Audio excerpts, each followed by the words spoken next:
Morning, everybody.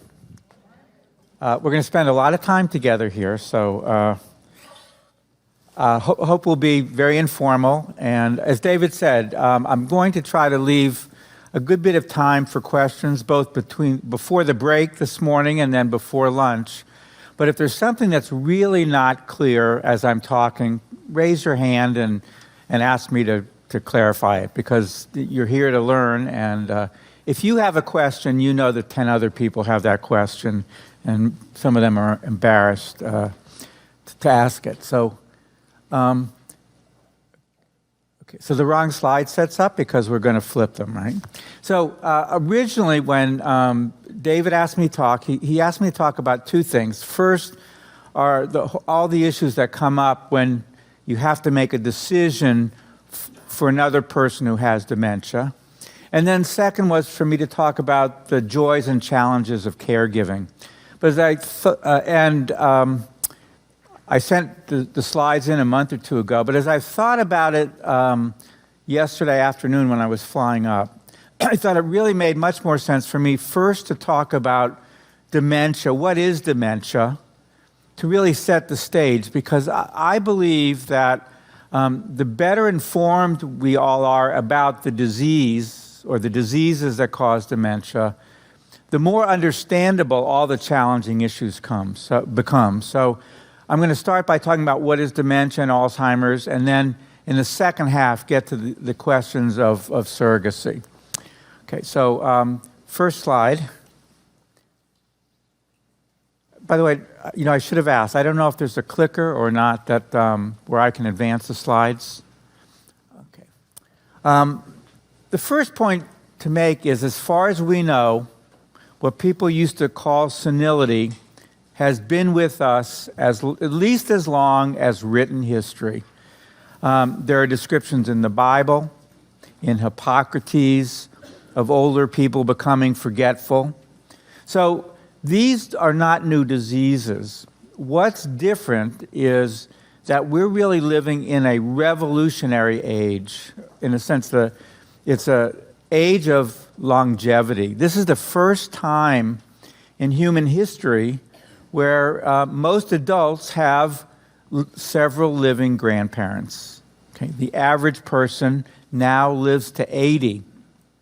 And even in the 1970s, the average life expectancy was only 70 years of age. So there's been a dramatic increase in how long people are living.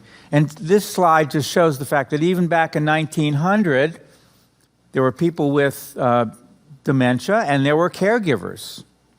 And most people lived at home and were taken care of by their families.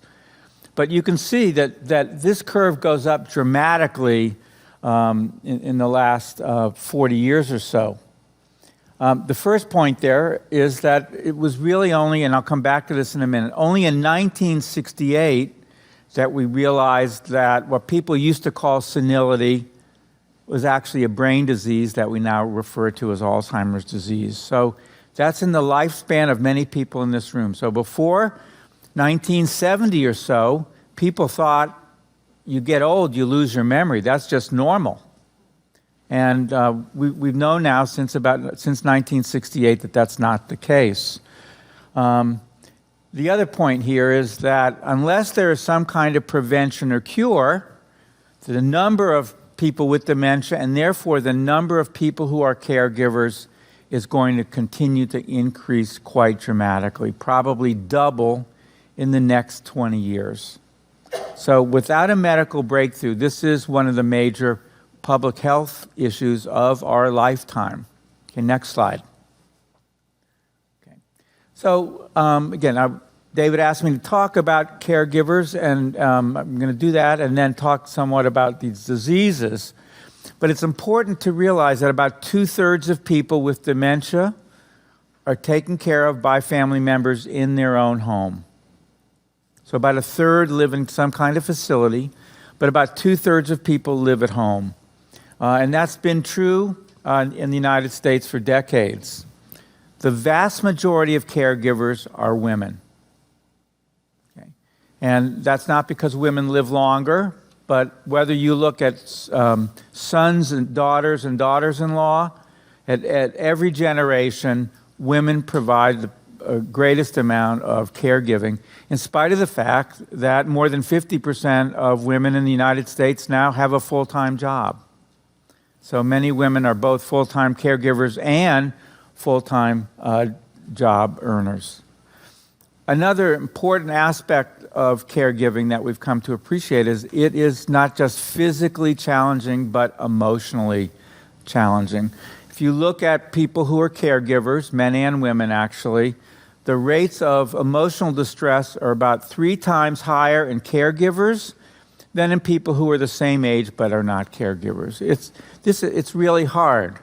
And I think it really says something about our culture that this is a job that most family members embrace and take on and see it as not just an obligation, but as something that they do out of love. So in spite of the challenges, including how emotionally challenging it is, people embrace caregiving. And being a caregiver also has negative impacts on the health of the caregiver. So it's emotionally challenging and it's physically challenging to provide care. Okay, next slide. Okay. So let me start at the very beginning, because I know many people are confused about what's dementia and what's Alzheimer's. So this is one of the things, if this isn't clear, please raise your hand, because this distinction is going to become important throughout the talk. The word dementia is an umbrella term, and by that I mean it refers to a large number of diseases which have these characteristics. First, they impair 2 or more aspects of thinking, and I'm going to come back to that number 2. That's important. Second, it develops in adulthood. That's down at the bottom there. Third, it impairs the function of somebody in life. And the fourth is that people with dementia are normally alert. This is a very broad definition. Any disease that starts in adulthood and impairs 2 or more aspects of thinking that have negative impact on how a person is functioning. That's a very general definition. And it turns out there are about 80 diseases that can cause dementia. So this is an umbrella term. It's like saying heart failure. Dementia really means brain failure. The brain is not working normally. And among these 80 diseases that can cause dementia are diseases like Parkinson's disease, multiple sclerosis, lupus, diseases that many of you have heard of, but might not think of diseases that cause dementia. So the doctor's first job is to try to figure out, of these 80 or so potential causes, which one does this particular person have, all right? So dementia is the umbrella term. Next slide. Okay. Now, back in 1906, a 51-year-old woman was brought to the psychiatric hospital in Frankfurt, Germany, by her husband. So she was 51. She was brought to the hospital on the recommendation of her family practitioner because she'd been having 2 problems. The first was that for about 6 months, she'd been having trouble doing housekeeping and cooking, 2 things that she'd always done well and enjoyed. But the actual trigger for her husband bringing her to their primary care doctor and the doctor referring her to the hospital was the fact that she began accusing her husband of having an affair, something that he swore wasn't true. And the more he would try to convince her that it wasn't true, the more agitated she would get, and eventually it got to the point where he took her to the doctor. The doctor was Dr. Alzheimer, and he evaluated her in November of 1901, and he made a diagnosis of dementia. Okay, so way back then. She lived for 5 years. She stayed in the hospital the entire time. And when she died in 1906, her husband gave permission for her to have an autopsy. And they asked Dr. Alzheimer who was actually already a famous brain scientist who was very interested in the biological basis of mental illness way back in 1906. And he had trained as a pathologist. So they asked him to look at her brain under the microscope. And when he did so, he saw two abnormalities. The first, you can see here in the middle there, are these round structures that are called plaques, sort of the French word for plate. And Dr. Alzheimer was not the first person to see these under the microscope, and he knew actually that this was commonly found in very elderly people. So, and these were scattered all through her brain, and he knew were not normal. Next slide. The other thing he saw were these very dark staining long things. And within each one of these, if you look carefully, you'll see there's something that looks like sort of like two parentheses. And in fact, each one of those is a nerve cell. So these black fibers, we now know are abnormal proteins that are filling the cells in the brain. Dr. Alzheimer was the first person to describe these back in 1906, and they're called neurofibrillary tangles. So in 1906, Dr. Alzheimer described a new disease. It was called Alzheimer's disease, and the definition of it was the dementia characterized at autopsy by plaques and tangles. Now that doesn't say anything about the person, right? We know nothing about what was wrong with that individual. Next slide.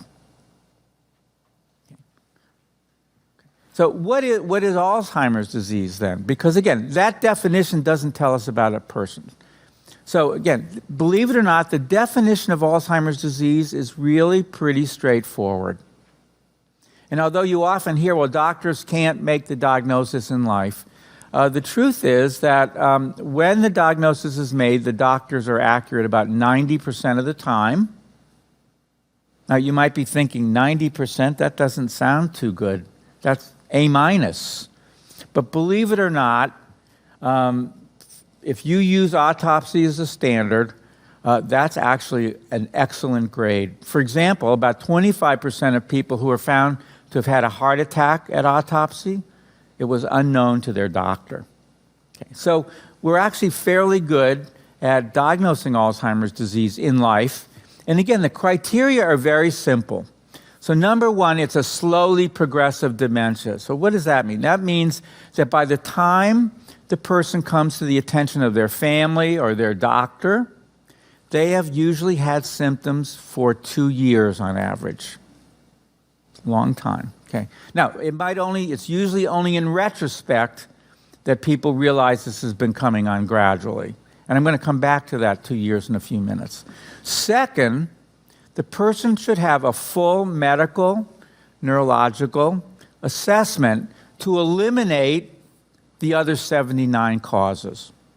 So the reason we do blood work and a brain scan, either an MRI or a CAT scan, is to eliminate stroke, Parkinson's disease, MS, lupus, a whole range, vitamin B12 deficiency, thyroid disease.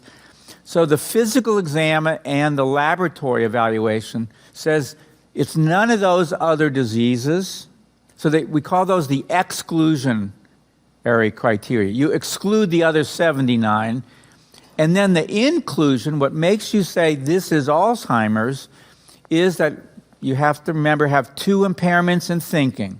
In Alzheimer's disease, one of those has to be memory. So the person has to their thinking has to be evaluated, and they have to have memory plus one other thinking impairment. All right? So that's a pretty simple definition.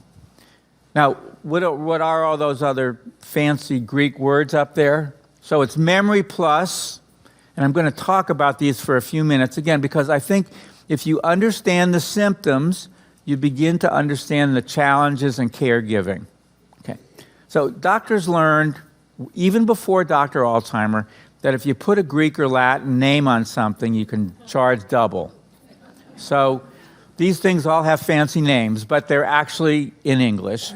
The first is aphasia, which means an impairment in the ability to use language. And I'm sure many of you have known someone who's had a stroke and could not express themselves or couldn't understand what people were saying to them.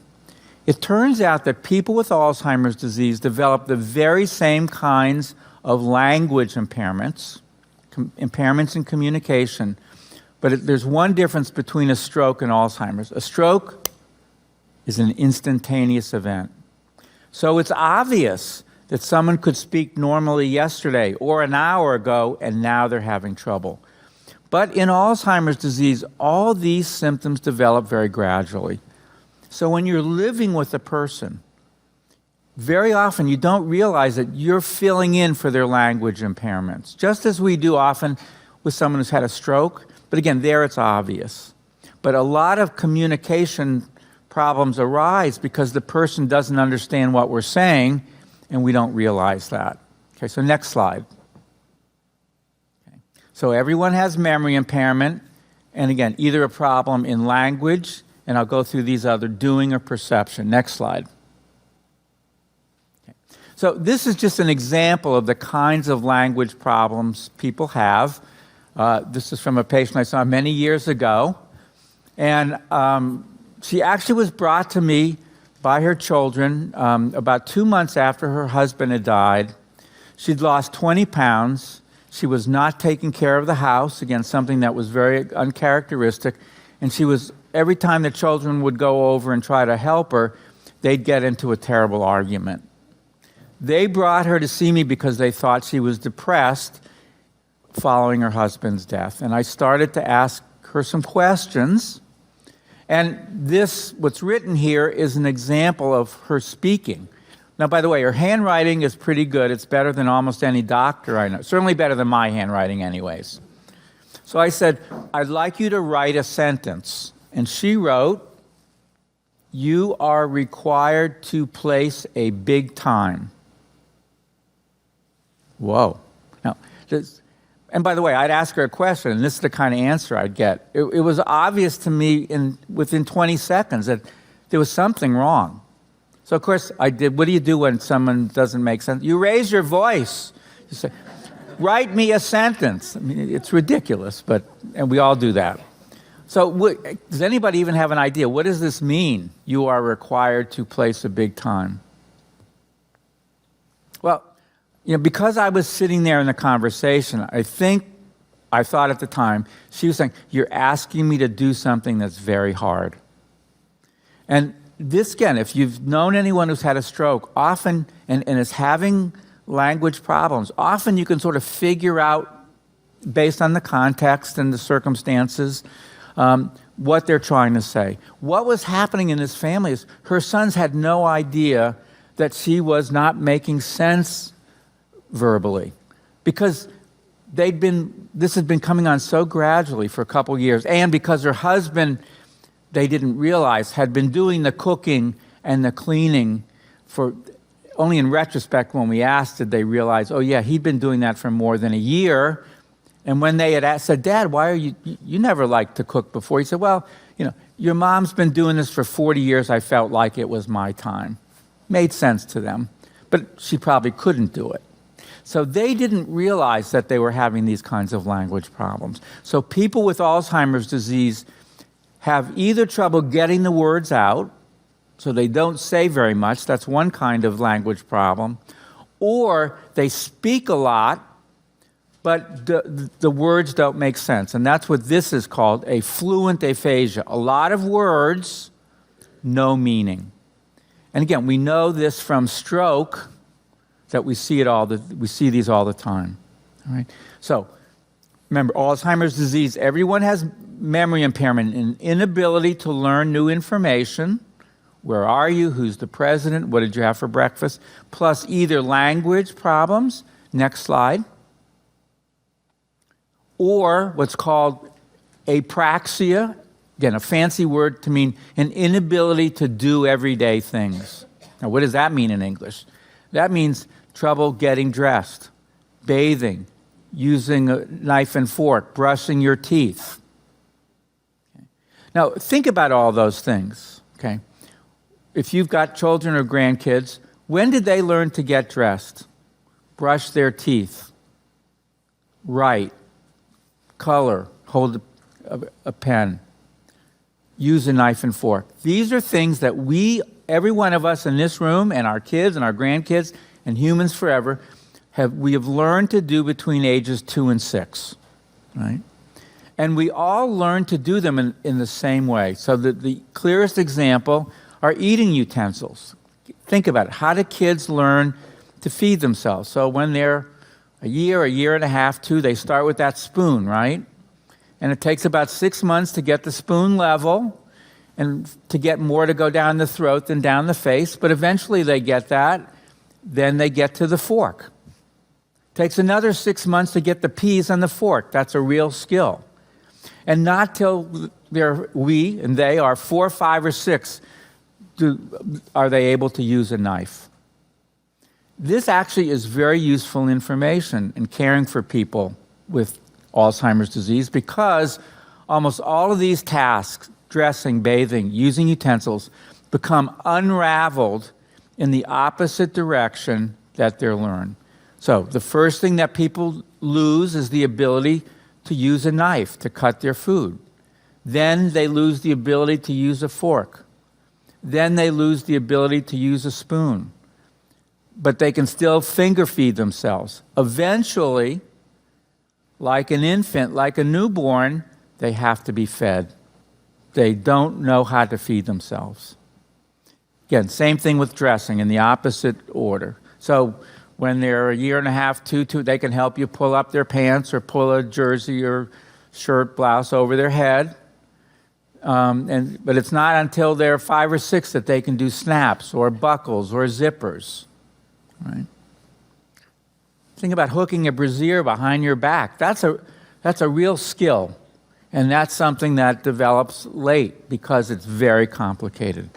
So why is this useful? Well, because these things all develop gradually, people lose these abilities gradually. So let's say somebody is starting to have trouble using a knife, and you're going to have meatloaf or chicken or steak, whatever it is, for dinner. Well, if you cut that up in the kitchen, so you bring the food out already cut up, and all they have at their plate is a fork and a spoon, that person is 100% functional, right? They can still use a fork. The food is already cut up, so they can feed themselves. And that our goal in all dementias, but our goal in Alzheimer care is, number one, to keep people maximally functional. So by realizing, this person just can't use a knife any longer, you've achieved that. But there's a second goal that you achieve. If any of you are having trouble at lunch with your chicken or your vegetables, and I come up to you and say, well, let me help you, let me cut your food, you either might slug me or say, what's wrong with this idiot? We would all be insulted if somebody cut our food, right? A 3 or 4-year-old, they don't have that sense, right? So the second thing we achieve by cutting that food in the kitchen is preserving the person's dignity. And those are our 2 goals: maximizing function and preserving the dignity of the person. And we're always walking that tightrope because the disease is gradually progressing. What somebody could do a month ago, they might not be able to do now. And again, when you're living with someone every day, it's often hard to realize Dad can't do that anymore. He used to be able to, and now he's lost that ability. Right? So, in the middle stage of the disease, people develop the language problems I mentioned, these doing problems. And by the way, let me give you one other example because I want to show off. Everybody this morning, it's chilly out. I think most of you have on a jacket or a sweater, coat, whatever. Everyone has a blouse or shirt. So everyone did this morning, so I'm going to give you a test. I'm going to take my arm, and I'm going to put it in the sleeve. Okay. Now, what's the next step? Do I flip my elbow or my shoulder? Come on. Elbow, shoulder. How many say elbow? Both. No, it's not both. Okay, how many say elbow? All right, how many say shoulder? Shoulder, a little more. Okay. Doesn't work. Shoulder is wrong. First, I have to straighten my arm, then I do the shoulder. Every single one of you did that this morning. And you don't know it, but I was having to sit, I've done this about 500 times because I've given many talks like this over the years. I still have to twitch up here to remind myself which one goes first. So think about getting dressed. Think about how many steps there are in getting dressed that each and every one of us did totally automatically, maybe even half awake. All right. Again, what happens in Alzheimer's disease? The programs that sort of say, first do this, first do that, second do that, third do this, all become unraveled. So whether we're talking about dressing, bathing, brushing your teeth, using a knife and fork, in this middle stage, that's what leads to what we call functional impairment. Why people have trouble cooking, cleaning, doing housework. Okay. Because all these tasks that have multiple steps start to break down. And if anyone's ever done any programming for a computer, you know that once one step in a computer program doesn't work, nothing else happens afterward. So if you get to this point and you don't know what to do, you don't finish getting dressed.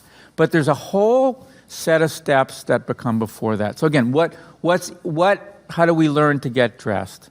Well, in fact, if you start at the end, the most complicated thing actually is going to your dresser in your closet and organizing it, picking out a pair of underpants, a brassiere or undershirt, pants, top, etc.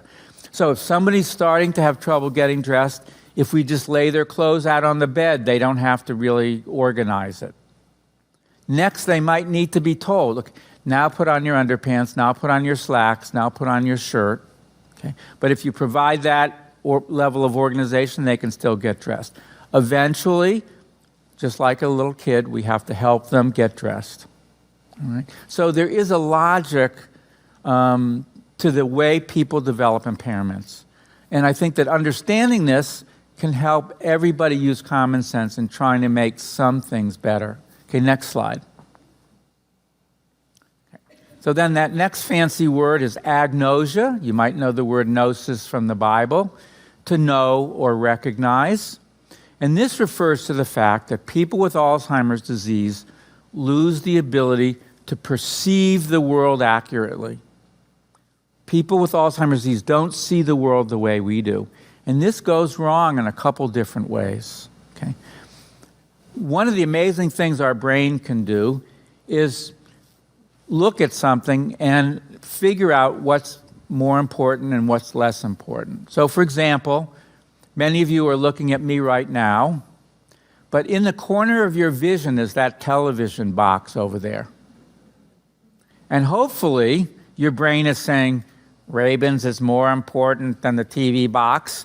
So after a few seconds, you see me and you ignore the stuff on the sides and in the background. There's not yet any machine that can do this. One of the reasons that people don't like hearing aids is because the same thing happens. Hearing aids magnify all sounds, whereas our brain tells us, listen to Rabin's voice and not the heater. And again, after a few seconds, now you can hear me and the hum. And after a few seconds, you don't notice that noise, you notice this noise. But our brain has that amazing ability. People with Alzheimer's disease lose that, their brain loses the ability to figure out what's most important gradually. So they often don't focus, they're not able to focus on what's, in a sense, what they should be looking at. Okay? If you're driving, another aspect, if you're driving down the street, and there's a 6-year-old with a soccer ball standing on the curb. Your brain is watching the child, looking at the road, watching the cars coming the other way, looking at the traffic light to see if it's going from green to yellow, all at once. And it's multitasking, all visual. And it's going back and forth, and it's focusing on different things, and it's focusing on what a car comes, you might focus a little bit more on that for an instant. Again, as people develop this illness, their brain is less able to look at multiple things at once. It's one of the reasons driving becomes impaired pretty early. That's a really high-level skill. The third part of this visual perception is recognizing the familiar. So many people with Alzheimer's disease lose the ability to recognize their loved ones or where they live, and they'll say, "This isn't my house," right? Even though they've lived there a long time. So in this slide, the man is saying, "Honey, am I home?" And this is actually one of the most devastating symptoms of all, not recognizing who you are, not recognizing that I'm your husband, you're not my daughter. This is it really is very challenging for all caregivers. Now, maybe you're thinking, why isn't this just a memory problem? The amazing thing is you can often say to this person, "Well, tell me what your living room looks like." And the person can say, "Well, we have a green couch, and over the couch is a picture of a mountain, and in the corner is a bookshelf, and there's some flowers on the other side." And you can say, "Look, there's the couch, there's the picture, there's the bookshelf." And they'll look at you and they'll say, "I know my house, and this isn't it." So obviously, they remember what it looks like. They've just described it to you. What happens is the brain cannot put together what it remembers with what it's seeing at that moment. So the people lose the ability to recognize faces. Sometimes they can actually recognize the voice, but not the face. So in the middle stage of Alzheimer's, people develop either or all language, doing, and perception problems. And then the fourth one that was on that list of what we call executive function, which sort of means organizing life. And that's kind of an overall thing that the front part of the brain does, is how do you make judgments? How do you figure out what to do next? And so when we say to have dementia, you have to have two impairments. Then we say, what are the two impairments in Alzheimer's? One has to be memory, and the other one has to be either language, doing, perception, or executive function. Okay? So this is the inclusion criterion for Alzheimer's. Right? So number one, a slowly progressive dementia. Number two, eliminate all the other causes by doing a medical test and a physical exam.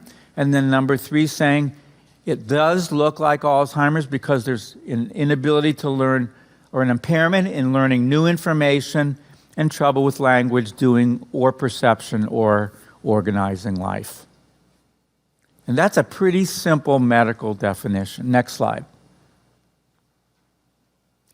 The other fact about this is that in general, the average person with Alzheimer's disease lives 10 or 11 years from first symptom to death. But there's a lot of variability, as there is in any disease. So some people die within 3 or 4 years of first symptom, others live 20. But the average person lives about 10 or 11 years. And if you look at these symptoms, they kind of break into 3 3-year periods. So during the first 3 years of Alzheimer's disease, it's the memory impairment, the inability to learn new information that we recognize the most. And that's what people, in retrospect, they realize, oh yeah, Dad's been getting more and more forgetful. We've had to remind him. But one of the amazing things is you can have a pretty bad memory and get along in life as long as you have somebody that reminds you, you're going to the doctor tomorrow, we have a wedding this weekend. Because for most of us, and particularly retired people, the day is pretty routine. So there aren't very many new things. So you're just carrying out the same routines you've done over and over for many years. But in the middle stage, the middle 3 years, when people develop the language and the doing and the perception and the organizing problems, that's when you realize they got lost driving. They got lost walking in the neighborhood. They didn't pay their taxes last year. She used to be a great cook, and now everything gets jumbled up. Okay? So it's very often when these middle stage symptoms start to develop, that it comes to people's attention. So that's why I believe, this is a guess, but even today, it takes about 2 years for most people to be recognized as having a problem. Because the memory issues, it's easy for us to help fill in for people, and we don't realize we're doing it. But it's when things that people have been doing their whole lives start to develop, that's when it becomes noticeable. Okay. Now, in the third stage of the disease is when people start to have physical impairments. People start to have trouble walking, controlling their bladder and bowel function, trouble swallowing. So for the first 5, 6, 7 years of the illness, most people don't need a lot of physical care, what we think of as sort of nursing kind of care. And it's only in the last few years of life where people need a lot of physical help. Now, why is this useful? Well, if someone is in their mid-70s and they're just starting to have a little trouble walking and go to the doctor and it looks like it's from the illness, and their spouse is 74 and kind of frail, the likelihood that that person's going to be able to provide the physical care is very low. And that's when we need to start, in that particular case, thinking about maybe we need to get more help in the house or moving the person to assisted living or a nursing home. And we'll talk about nursing homes a little bit later, and placement.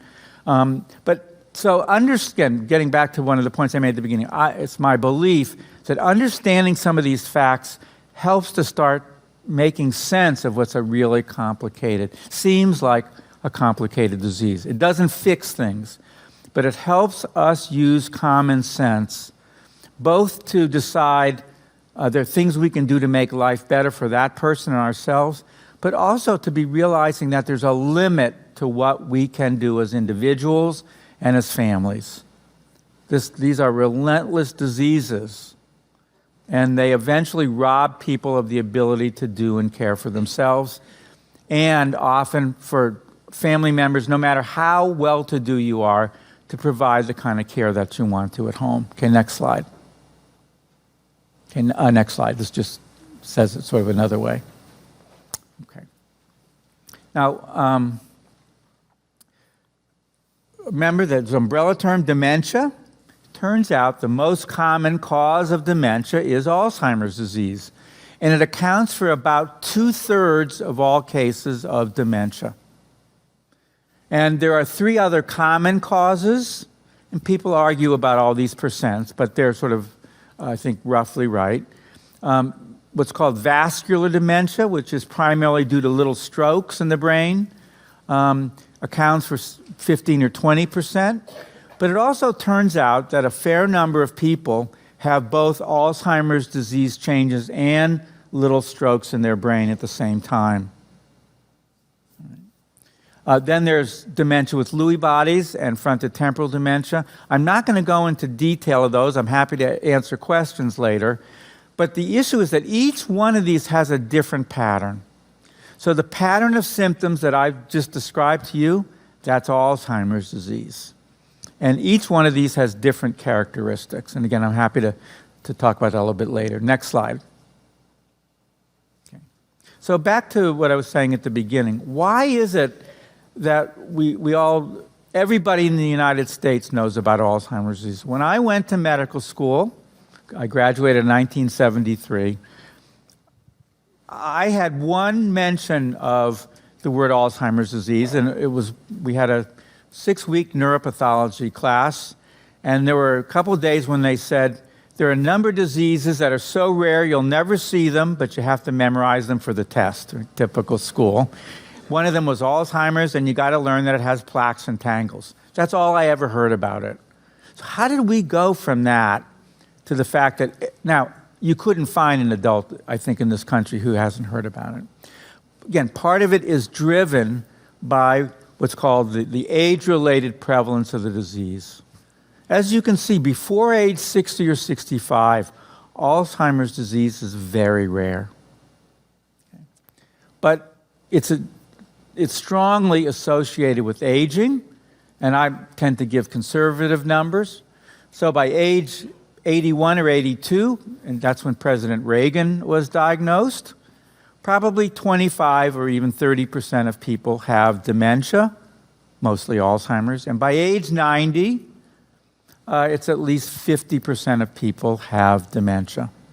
Right. Next slide. The other word that doctors and scientists use is called incidence rate, which is the number of new cases per year. Right. And again, you can see that the incidence rate, the number of new cases, at age 65 is really rare. It's about 0.25%. So that means if you take 250 people who are 65, in the next year, one of them, 1 out of 250, will develop dementia, usually Alzheimer's. So that's not super rare, but it's not very common, 1 in 250. But the incidence rate doubles every 5 years. So it goes from 0.25%, 0.5%. At age 75, it's 1%. And at age 80, it's 2%. So the age of when President Reagan developed Alzheimer's disease, 2% of people every year at age 80 develop Alzheimer's. 4% at 85. Keeps doubling. And we're just learning, and this is really relatively new information, because there have not been enough people who lived into their 90s until the last 10 or 15 years. But it now looks like that percentage keeps going up, so that at 95, about 15% of people per year develop dementia. And at 100, it's around 30%. So if you live to 100, in the next year, you have a 30% chance of developing dementia. So again, why are we hearing so much about it? Because now the average person is living to age 80. And in a room like this, where people are healthier, you are healthier than the average. The average life expectancy in this room is 85. Now. Okay. And by the way, that's going up still 2.5 years every decade. So if it's 85 now, 10 years from now, it's going to be 87.5. And when you take these numbers, this is what's driving the absolute increase in the number of people who have dementia and Alzheimer's, along with the fact that baby boomers are now in this age group. Right? So we're hearing so much about this, not because it's new, but primarily because there's a large number of people now who are living at the age of very high risk. Okay? And it's the first time in human history that that's happened. Next slide. Okay. So where are people with dementia? Where do they live? All right. Well, so if you look at everybody over 65, 10 or 12% of people have dementia. Right? So again, common, but that means that 85 to 90% of older people are normal in their thinking. Now remember, though, at age 90, it's 50-50, maybe. Okay. But people with dementia tend to live in certain kinds of places. So if you look at assisted living facilities or nursing homes, 2/3 to 3/4 of people in those facilities have dementia.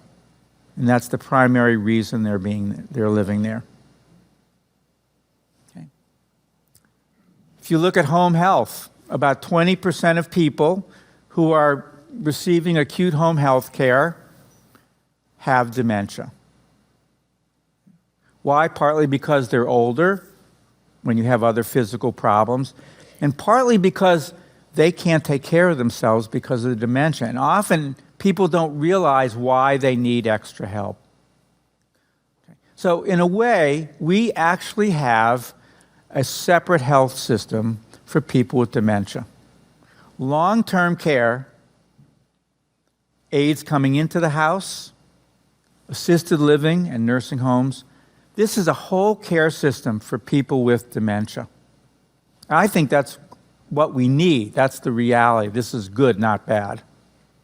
When I went to medical school in the early 1970s in New Orleans at Tulane, and then I did a year of internal medicine. I actually worked in the tuberculosis hospital of Louisiana. Right next to Charity Hospital was a separate building. There was still a TB hospital. It's amazing. There are no TB hospitals practically anywhere in the world. Certainly, there have been none in the United States. That was probably the last one. Why?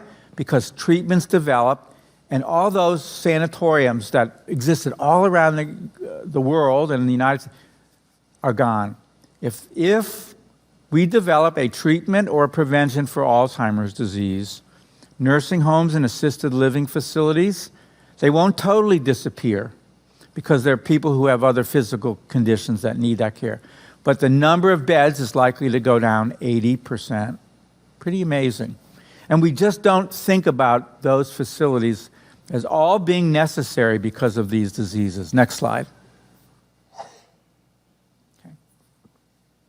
Now, when I talked about the definitions of dementia and Alzheimer's disease, I said absolutely nothing about the behavioral challenges that present. Remember, Dr. Alzheimer's patient, way back in 1906, why did she end up in the hospital?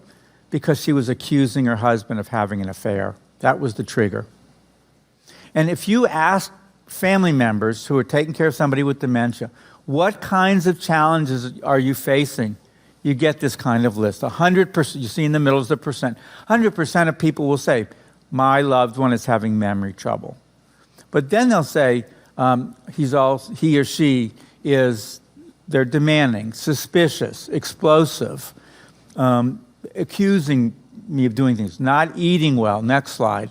I mean, there's just a whole long list of these kinds of challenges that I haven't mentioned. Next slide. And it turns out that these kinds of what we call behavioral or neuro, they have a million names, neuropsychiatric or symptoms, are very common. This is a slide from a study done out in Cache County, Utah. Turns out that when this study was started in the 1990s, Cache County, which is about 2 hours north of Salt Lake City, had the longest life expectancy of any county in the United States. So if you were interested in studying aging and dementia, it was a good place to go. And scientists from Duke, Johns Hopkins, and Utah State put together this study where they tried to examine every person in the county 65 and over. And amazingly, 90% of people in the county enrolled in this study. That's very rare in any kind of community study. So this is a really good picture of the disease. They examined every person, tried to identify everyone with dementia, and what they found was the light blue are people with dementia and the dark blue, no dementia. And you can see here that of people living in the community with dementia, 25% were described by their family as agitated. This is all within the 2 weeks prior to the survey, okay? Disinhibition, restlessness, 15%. Next slide. 20% had a false idea, a delusion. Somebody was stealing their money, having an affair. Remember Dr. Alzheimer's original patient. 20% in the prior 2 weeks had some kind of false idea. And 15% a hallucination, seeing something, hearing something, smelling something that isn't there. So these brain diseases cause these kinds of behavioral symptoms and what I would call experiential symptoms. And when you think about the challenges of caring for someone at home, in fact, these symptoms are the greatest predictor of someone going into a nursing home. All right? Not the physical care needs. It's the presence of these challenging behaviors. They come primarily from the brain disease, whatever it is. Next slide.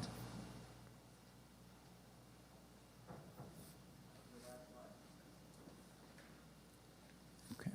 That's the last slide? Okay. That's because had to send more than one file. So you're going to have to download this from my slides. Okay. So this is perfect. Questions? Well, we have a little technical glitch here. So we can't talk about genetics or treatment yet because that's coming. But go ahead, please. Oh, let's wait for David's got the microphone here.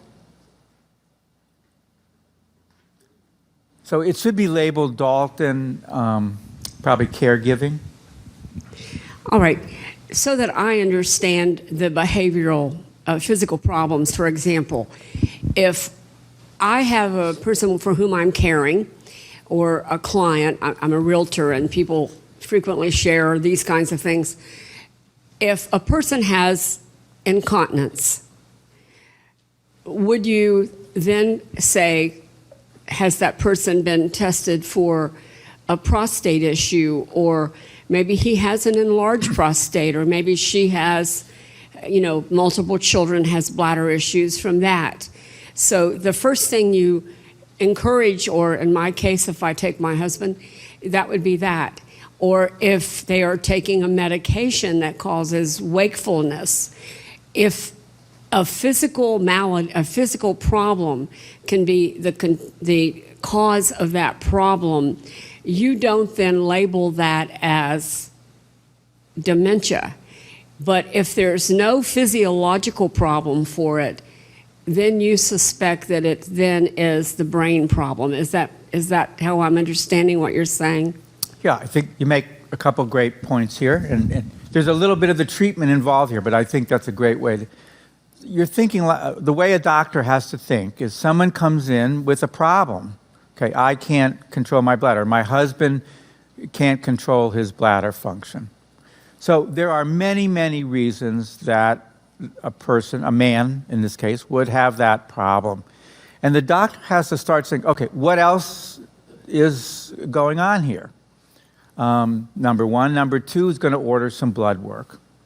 So if a person also is having problems with memory and some of the other symptoms that I mentioned, the doctor might think, gee, maybe this is incontinence that's part of dementia. But remember, incontinence is in that last stage of the disease. So by that time, it's very obvious that a person has Alzheimer's disease. 100% of people would know that.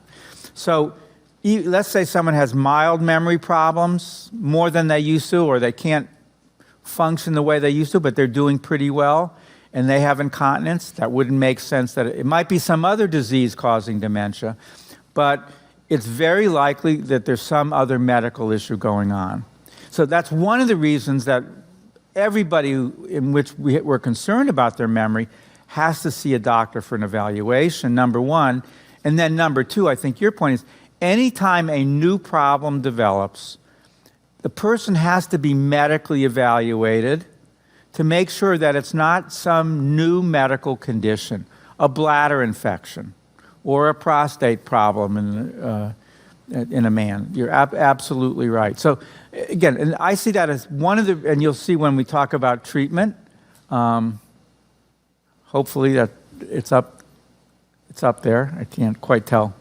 That having a good relationship with a primary care doctor, I believe, is absolutely crucial. Someone who knows the person, who can first realize when you say this is a new problem, they realize it's a new problem so that they'll pay attention. And then second, it has to be fully evaluated to see what's causing it. Because people with dementia develop every other kind of medical problem there could be, and it may well be treatable. It's a mistake to attribute it to the disease. Okay. But again, you'd want to be particularly suspicious that it's not Alzheimer's disease unless the person is very advanced in the illness. So can you put up the whole? Cool. Okay, that was the next slide. Let me go on. We're going to actually have, pretty soon we'll come back to the questions. Another problem I've not mentioned is driving, right? Not in the definition, but this is an old Gary Larson cartoon, and you can see the passengers saying to the policeman, hey, I'm not crazy. Sure, I let him drive once in a while, but he's never off the leash, even for a second. Well, in my office, this comes about when the wife says, well, my husband does all the driving, and when the light goes from green to yellow, I tell him. My blood pressure immediately goes up. The second thing I say is, and where do you live? So I know where not to drive. But this is one of the great challenges now of our society. Okay?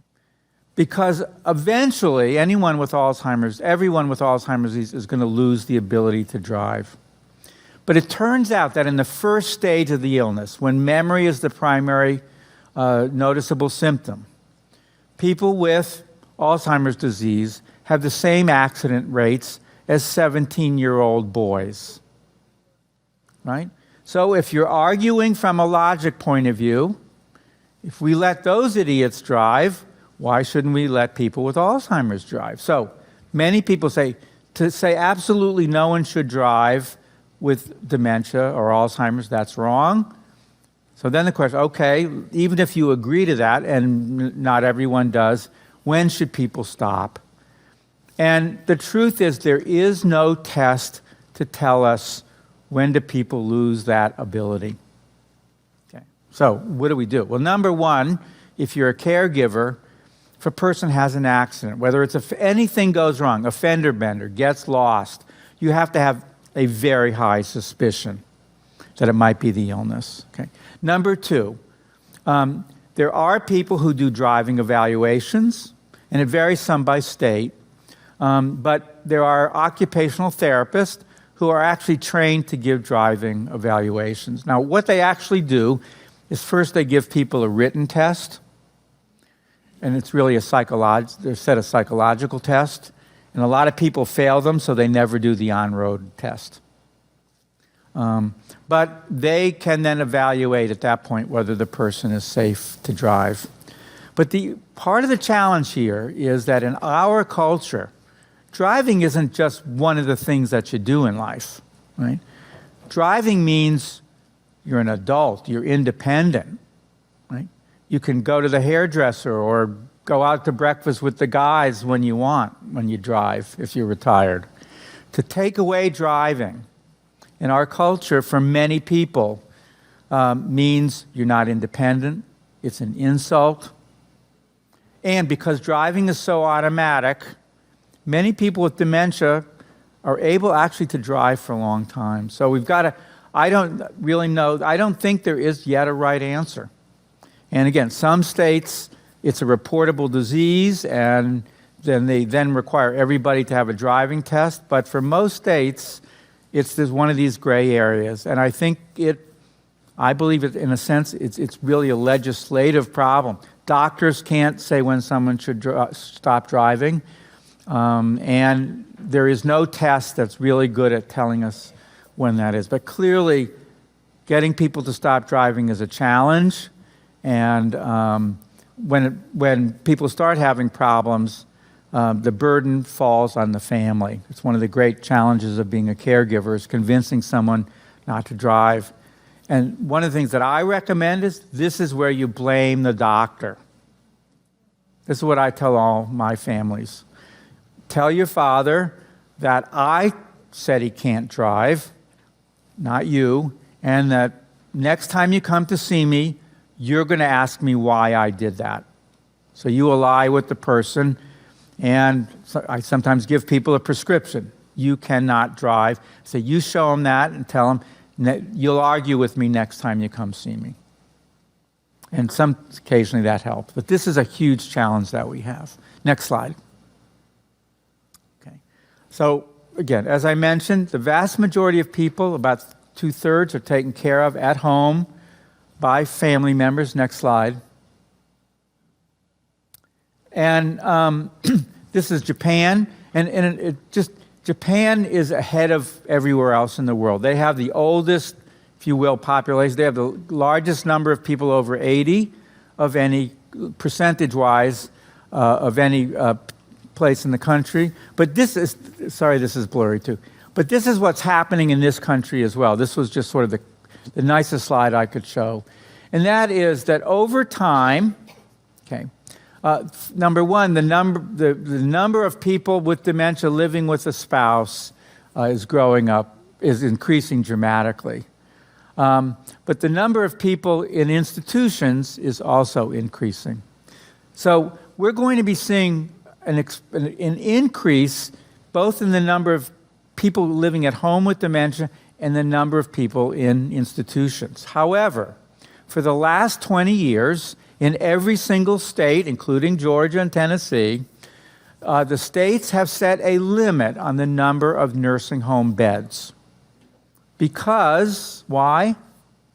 Because Medicaid is the largest single supporter of nursing home care in the United States. And in most states, if you look at the Medicaid budget and you ask, what is the single largest item in the Medicaid budget of Georgia, Tennessee, Maryland, Florida, whatever, it is nursing home care.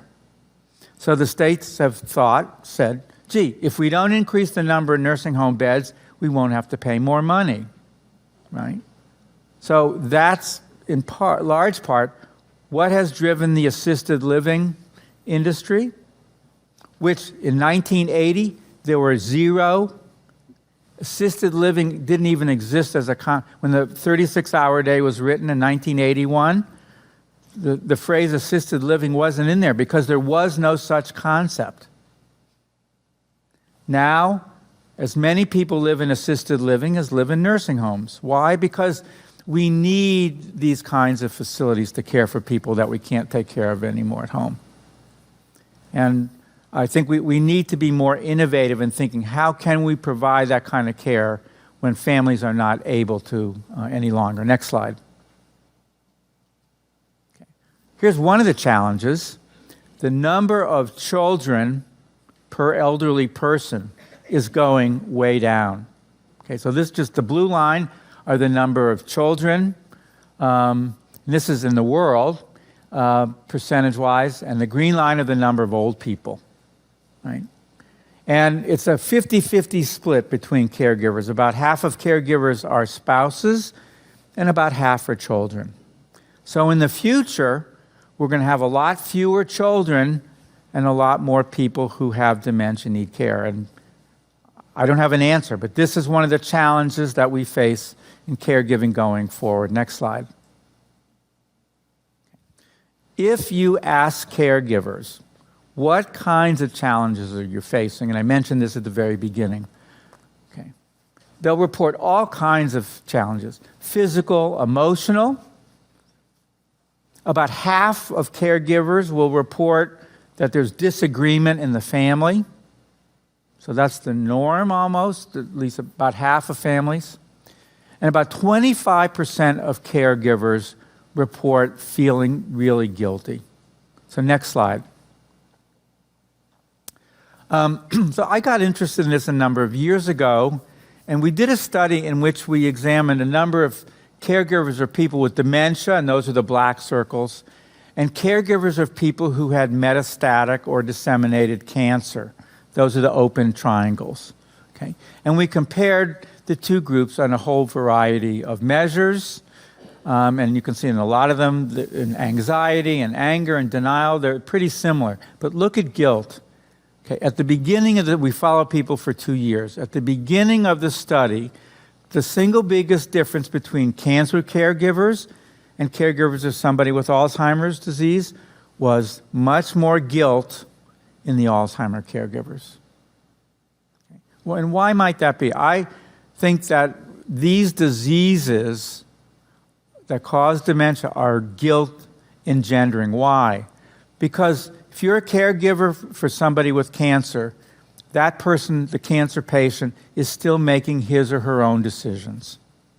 Right? If you're caring for somebody with Alzheimer's disease, over time, you are making more and more decisions for that person. You can't drive. Okay, you can't go outside by yourself. You need help getting dressed. And that is not how we normally relate to whether it's our spouse or parent-child relationship. We don't, most of us, don't tell that person what to do. Right? Life's a negotiation. When my wife and I have a disagreement and we work it out, we kind of both, it's 50-50. It should be 75-25, of course, from my point of view, but she won't agree to that. So, but everyone gives a little bit. These diseases take away the sick person's ability to reason and think, to be flexible, to understand all the facts. And so over time, more and more of the decision-making and the challenges fall on the caregiver. And that changes, that at least affects the kind of relationship that caregivers have with their loved one. It changes it. And that's really hard for most of us. And I think that, so that it's not abnormal to have that kind of guilt. It's almost part of caregiving, but it's a real challenge, and it really troubles a lot of people. Next slide. Okay. So I'm going to switch now then to treatment. So let me, since we're going to stop at 10:30, let me start talking about this, and then we'll have a little bit of time for questions, and then we'll have the break. Okay. I want to emphasize the fact that if we look at all the challenging symptoms, by and large, medications, whether they're the drugs that treat memory or the drugs that treat behavior, don't work very well. I see people leafing. Do you have this slide? Okay. So I know what, again, the file was so big that when I emailed it, I had to send pieces. And maybe that wasn't clear, so it was my fault. We'll see whether we can provide that to people. So how should we be, someone who has dementia, Alzheimer's, is having a problem? Dr. Rabins, we will provide the slides to everyone by email after. Okay, thanks. The program. And I'm sorry, it was probably my fault for not checking on that. So how should we be thinking in a broad way about approaching? The first thing is that for some of the behavioral challenges, we can identify triggers. Sometimes, not always. And sometimes maybe we're expecting too much of the person. And in a sense, we're triggering the problem. Or we're not expecting enough of the person, and they're bored, and that's triggering a problem. So if we can avoid or minimize triggers, that's great. And again, number two, related to that is overstimulation and understimulation are equally bad as far as triggers. The question is, how do you know if you're expecting too much or too little? The only way to know that is to try and see how the person responds. And I made this up, so it's not science. I have what I call the 3-strike rule. If you try something 3 times and it doesn't work, you go to the movies, you go out to dinner, you have the whole family over. You try it 3 times, and each time it goes bad. It's very likely that the disease has made it impossible for that person to cope with whatever that situation is. Okay? We can all have a bad day. So something going bad once or maybe even twice could be a number of things. But if it's repeated, it means it's time to try to stop it. All right? Next, most people with dementia do better in a simple, structured, regular environment. Overstimulation might mean having music or the TV on all the time. For some people, that's good, but for many people, that's a complicated life. Now, I'm the kind of person, I love to do something different every day. I like to be in Baltimore one day and Florida the next day and Dalton the third day. To me, that's kind of fun in life. If I develop dementia, that's not going to be good. People do better if they start to realize you have breakfast and then you read the newspaper. Then you do exercise. Then you go for a walk. Then you have lunch. And I'll come back to why I think that is in a minute. So having a simple environment, one thing's going on at a time, and a structured day that's repetitive, that's the best for most people. Now, why might that be? Well, I mentioned before that the first symptom in Alzheimer's disease is impairment in memory, and particularly an inability to learn new information. Again, what did you have for breakfast? Who's the president? What happened yesterday? What's the weather like outside? All those things involve new information. So it turns out that number one, in Alzheimer's disease, old memories are relatively retained. So some people can remember the name of their first grade teacher and have no idea that their daughter is married, because that's relatively new. Okay. But beyond that, there are different kinds of memory. Okay. So all those things that I just mentioned, those are memory for facts. Right? Each one of those things, what did you have for breakfast? Who's married? What election is happening now? Those are all facts. And it turns out that the memory for facts is different than the memory for doing things. Now, what do I mean by that? Well, people did some really interesting experiments to sort this out. There's a disease called Korsakoff syndrome or amnestic syndrome, in which people totally lose the ability to learn anything new. The part of the brain, it's called the hippocampus, that is required to learn new information can be destroyed by a stroke or surgery or certain diseases. And these are people who, this is true amnesia. They live in the moment. They cannot learn anything new. But the amazing thing is, those individuals can learn to do new things. So a woman in Montreal did a really interesting experiment. She took a man who had this problem, who couldn't learn anything new. So that's the perfect experimental subject, because every day you can do the same experiment and he'll never get bored, because for him it's new. So they would bring him in and they'd say, now sit in the waiting room for a minute before we do the experiment. Okay, sits there. And they had a puzzle on the table. So, he's sitting there and he'd do what he's a little bored. He starts doing the puzzle. They brought him in every day for a week, had him sit in the room, and every day he did the puzzle faster and faster and faster. So he had to be learning how to do the puzzle. And yet every day when they would say, after they left him in the room for 10 minutes and he'd do part, have you ever seen this before? He'd say, I don't know what you're talking about. I've never been here before. So he had no memory, but he was able to learn to do something new. They invented new tasks that no one had done, and he could learn to do them. So we call this motor memory. Right? It's when you learn to play the piano, throw a ball, all the things that are physical that you get it, ride a bike. Right? I don't know if any of you are bike riders, but probably most people in the room learned to ride a bike when you were young, and you might not have done it for 20 or 30 or 40 years. But if you get back on a bike, within a minute, you're right back where you were. That's motor memory. And it turns out that is in a different part of the brain than fact memory. So in Alzheimer's disease, motor memory is relatively preserved. Eventually, that too goes. But people are still able to do new things for a long time when they can't learn new facts. So this is one of the reasons why activity stimulation is so beneficial to people. They can learn to do new things. And I think it's one of the reasons that having a structured, repetitive environment where, again, you learn that after you have breakfast, you do X, and then after you read the paper, you do exercise. It gives not just structure to the day, but predictability. And for most of us, kind of knowing what's coming next is important. So let's just say right now you are incredibly bored. Okay.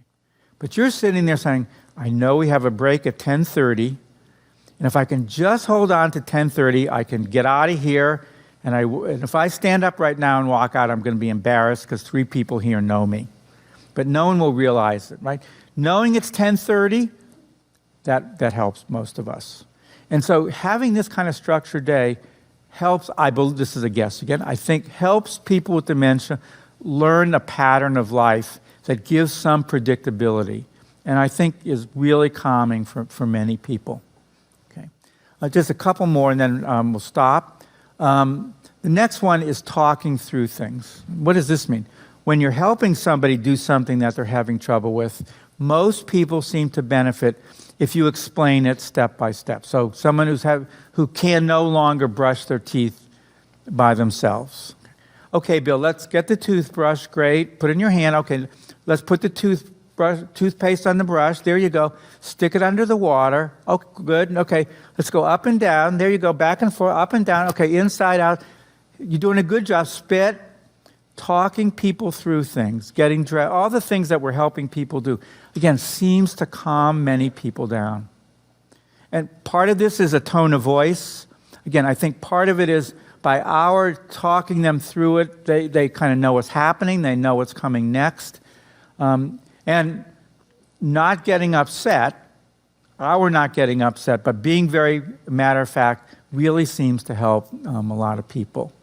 And then finally, just to come back to what I said at the very beginning, trying to figure out what a person can still do, encouraging those remaining abilities, really seems to help people be maximally functional. And a lot of this is common sense. You don't necessarily need a doctor or an occupational therapist or a physical therapist. You can tell, again, what can this person still do? And if you push them a little bit and they can't do something repeatedly, then you know that they can't do. But helping people stay active really seems to be crucial.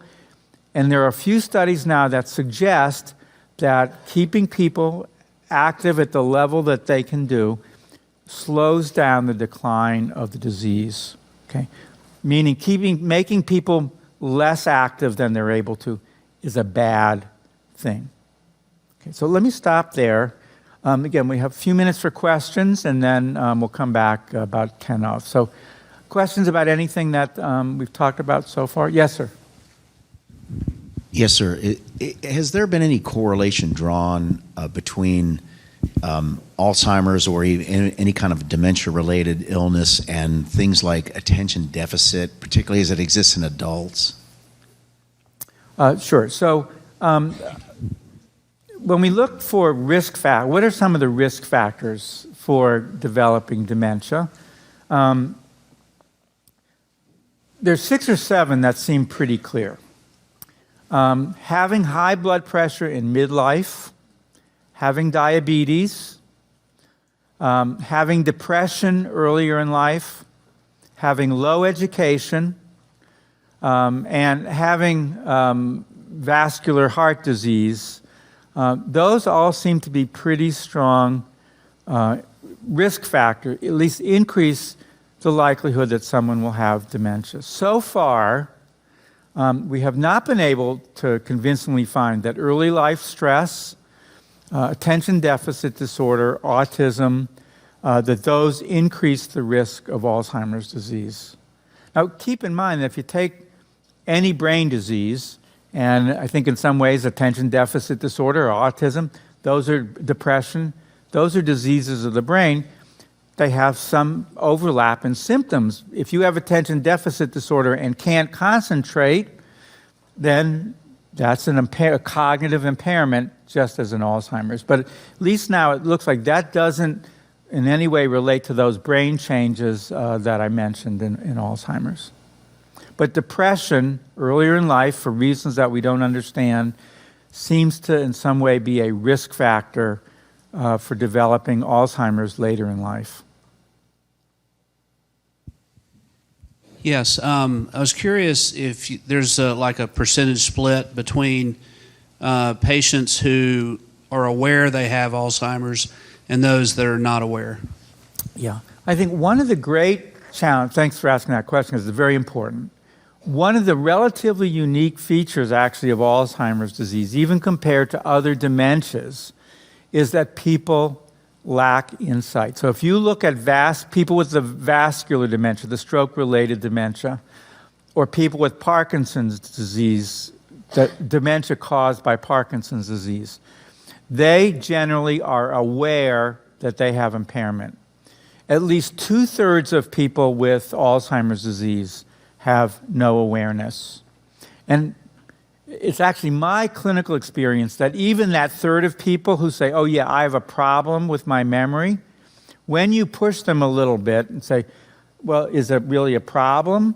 They will go, well, I have a lot of friends who are 75, and they're all like me. They don't appreciate the fact that they can't get dressed like they used to, or can't drive, or are failing. That's different than their healthy friends. So I believe it's actually an inherent part of Alzheimer's disease. And I think it's related to that inability to perceive, to recognize the world, that in some way, in part, people can't actually perceive their own deficits.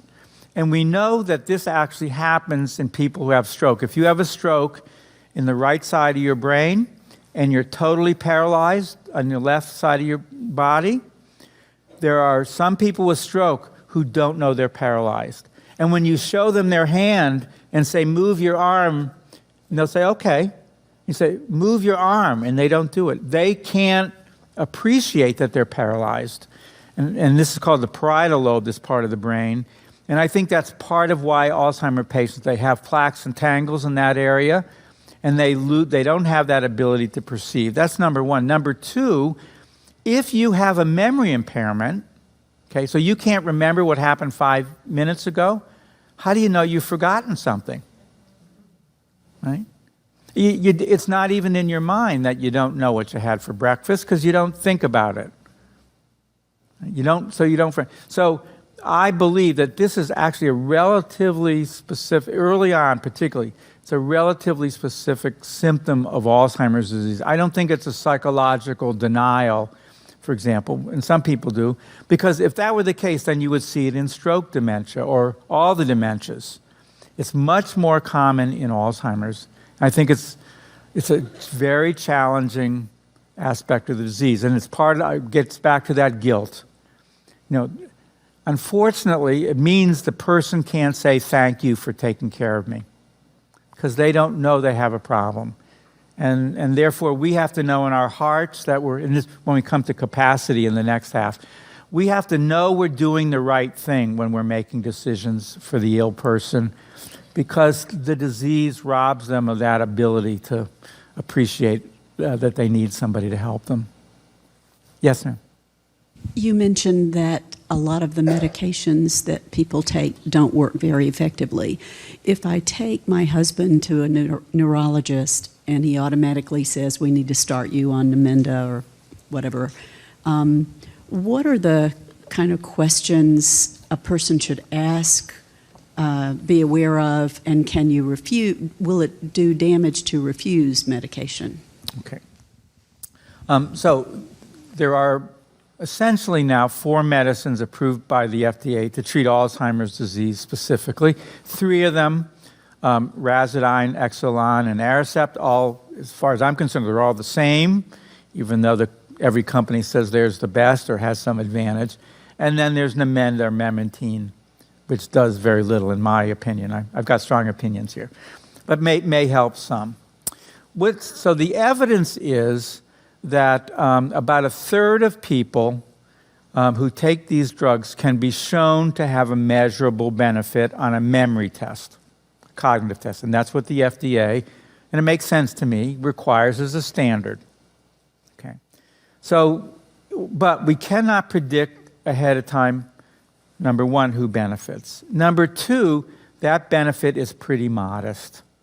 The way I think about it, again, not everyone agrees, is that if you do get an improvement, you improve by about 6 months, 6 to 9 months, which means if you were to start the medicine now in February, you'd improve to about the way you were in June or July.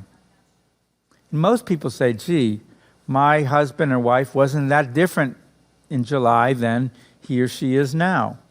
Okay.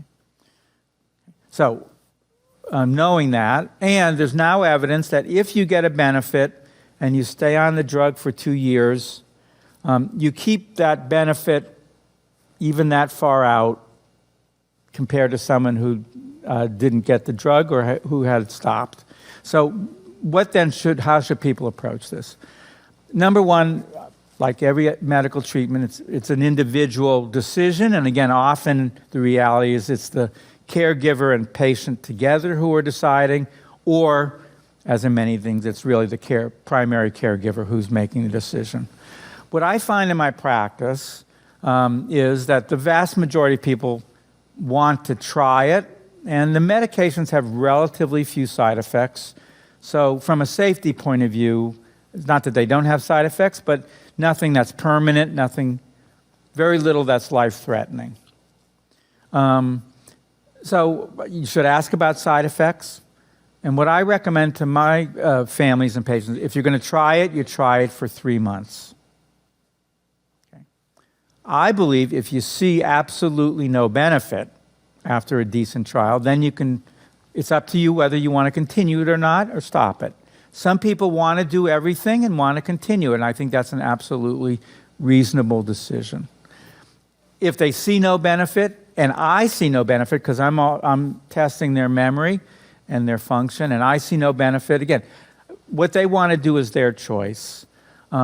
If we stop the medicine and the person clearly gets worse, then you go back on it. And if they're going to get worse, it's going to be within the first 3 weeks or so. All right. There is no evidence, and nobody believes, that any of the available drugs slow down the biological progression of the disease. So the medicines that we have are like L-Dopa for Parkinson's disease or insulin for diabetes. Those are great medicines.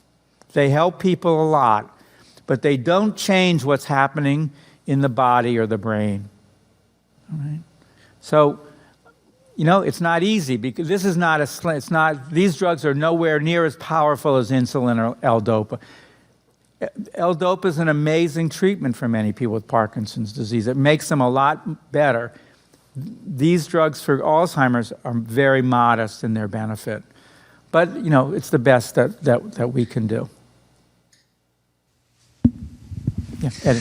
I've got 2 questions. Uh-oh. Now you're going to test my memory. Yeah. The first question is, what did you think about the fried pickled okra you had last night? It was fantastic. Okay. I like okra, and that was a new one. It was good. I like pickled okra, and I like grilled okra, and that was a good combo. I highly recommend it. I've noticed that you've referred to early stage, late stage. A lot of people talk about stage 2, stage 4, stage 7. People will ask me about my wife. What stage is she in? I don't have an answer. I don't have a number. Do you believe in putting it in a category like that by number? Or do you just say early stage, mid stage, late stage? Great question. Well, first, one of the things about human beings is many people, I think, if we can describe something, we feel like we understand it better. If you know the names if you like nature and you know the names of trees and flowers, I'm like that. I love to, with my grandkids, I love to say that's that kind of flower, and there's something fun about that. Do I know more about life because I can name all these? Not really. So I think it's these descriptions of stages, however you want to do it, they have some information in them. If somebody's really severe, it tells you the kinds of, and I'm going to talk a little bit about severe disease later when I talk about capacity. It conveys some information, but most people overdo it. These are just things that we impose kind of on the disease to try to make a little sense of it. So personally, I can only learn 3 stages. Okay? But Dr. Riesberg, who developed the 7-stage measure, he's smarter than I am. Now, stage 1 is normal, so forget it. Okay, stage 3 is mild memory trouble. So it's 4, 5, 6, and 7 that's kind of the full-blown disease anyways. And that if you have a piece of paper, I need the piece of paper to look at all the things, and some are in 3 and some are in 4, because biology doesn't do what we want. So I think they're useful in a rough way, but there's nothing wrong with saying, I don't really know what stage my wife's in, but I still love her. That's what counts. But as I said before, I think that understanding these 3 stages a little bit gives you some way of intervening, knowing if someone's in the stage of physical decline, you need to be thinking about all the physical supports they need. If they're in the middle stage, you have to be realizing their ability to do things for themselves is declining. Okay? And when things go wrong in life and you're in that middle stage, it may feel like they're not doing something because they're resisting you or they resent the fact that now you have to help them. And it's not that that never happens, but most of the time it means they've gotten to the point where they can't do something anymore. And you say, oh yeah, that happens in the middle. It gets us thinking concretely and outside the emotional reaction. And I think sometimes that's good, but sometimes that's not good. So there's a real limit to that. Listen, I think I don't always know what the right diagnosis is. I see patients and I have to say to the family and them, you have dementia, but I'm not sure which of the diseases it is yet. I think over the next year, it'll become clearer. But the most important thing to know is your husband's brain isn't working well and we need to get him the treatment. And some people find that very frustrating, or they get angry because the doctor hasn't been able to make a specific diagnosis. But that's life.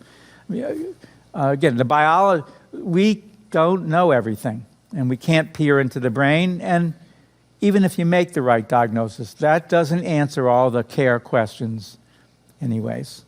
So maybe 1 or 2 more, and then... Last question Okay, before the one more. break. Good morning. Morning. I just wanted to ask you a quick question. I know that caregivers often have a high mortality rate because of the, like you said, that they have some other things going on. Mm-hmm. I noticed in your graphs that there's not only guilt, there's depression, and there's anxiety. What would you recommend, no matter what stage the person is in, that they could do to help with the joy? How do you hold on to that? I mean, you obviously are going to be doing some mourning as your loved one starts to decline and goes down through the drops and the different declines of abilities and things. But how do you hold on to that joy? What can you do, or what do you recommend to help them, especially since they're going to be having to take care of all those decisions for the person?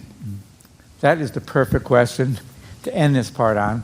And again, I was going to show some slides after, but I think I'm going to go on to the capacity part. And so I'm really glad you raised that. I think first, we have to keep in mind we're all different. All right? And even though rates of distress are 2 to 3 times higher in caregivers than non-caregivers, the truth is that about 50% of caregivers at any point in the disease are emotionally doing pretty well. So we have to keep that. That's number one.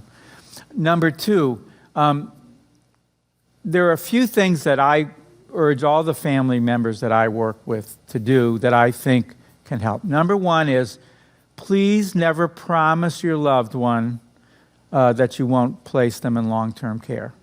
Tell them you'll do everything you can to keep them at home, okay, and let it set at that. But realize that these diseases usually, if a person lives long enough, require the kind of care that we can't provide at home. So that's one thing. Number two is you do have to, no matter how great a caregiver you are, and many of the caregivers that I work with say, well, I can't not be with my husband because I do a better job than anyone else. So the first thing I do is agree with them, because that's almost always true. They're the best. They know the person the best.